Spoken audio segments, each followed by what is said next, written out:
আসসালামু আলাইকুম ভিউয়ার্স, এই মুহূর্তে আমি আছি আমাদের নাভারন বাজারের রেল স্টেশনে, যে দেখতে পাচ্ছেন নাভারন রেল স্টেশনের ঠিক সামনে। আর এখানে আমাদের নতুন একটা জিনিস, সেটা নাভারনের সচরাচর নাই, সেটা হচ্ছে কি ঝাল ভাজা, সরি ঝালের চপ। ঠিক আছে, ঝালের চপ। তো আজকে আমি এখানে চলে আসছি, এই যে দেখতে পাচ্ছেন এখানে কিন্তু ভাজা চলতেছে। তো ঝালের চপ এটা কিন্তু খুবই ফেভারিট আমাদের নাভারনের মধ্যে, কিন্তু সচরাচর নাই।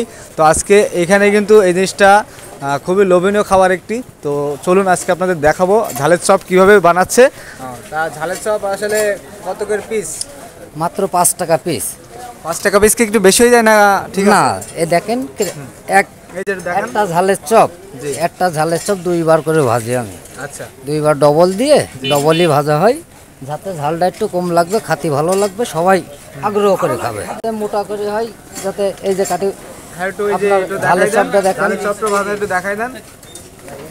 এই দেখেন সলিড সয়াবিন তেল। তো সব সয়াবিন তেল দিয়ে ভাজা হয় জি, না? ডাইরেক্ট সয়াবিন তেল। আচ্ছা, এছাড়া কি কি আছে আপনার এখানে? এখানে পেঁয়াজি আছে, ছোট পেঁয়াজি, রসুনি চপ আছে, কাঠি ভাজা আছে, ডালির বড়া আছে, ধনের পাতা চপ আছে, আলু চপ আছে, বেগুনি আছে, পাঁপড় আছে, 2 রকম পাঁপড়, তাতে 1 রকম এখন আছে। আচ্ছা, তা কিন্তু শুনলেন এখানে কিন্তু আপনার ভাজা আইটেম সব কিছুই, মুখরোচক যত খাবার আছে বেশিরভাগ খাবারই কিন্তু আছে। তো নাভারনের মধ্যে যারা আছেন অবশ্যই এখানে আসবেন। কোথায়? সেটা হচ্ছে এই যে আমাদের রেল স্টেশন দেখতে পাচ্ছেন, এটা হচ্ছে কিন্তু হ্যাঁ, রেল স্টেশন জামে মসজিদের ঠিক সামনে। তো যাই হোক, আজকে আমি চলে আসছি। আর এই যে দেখতে পাচ্ছেন আমাদের অলরেডি কিন্তু সবাই কিন্তু এই যে নামাজ শেষ, এই সন্ধ্যের পর থেকে কিন্তু বেশি জাঁকজমকপূর্ণ হয়।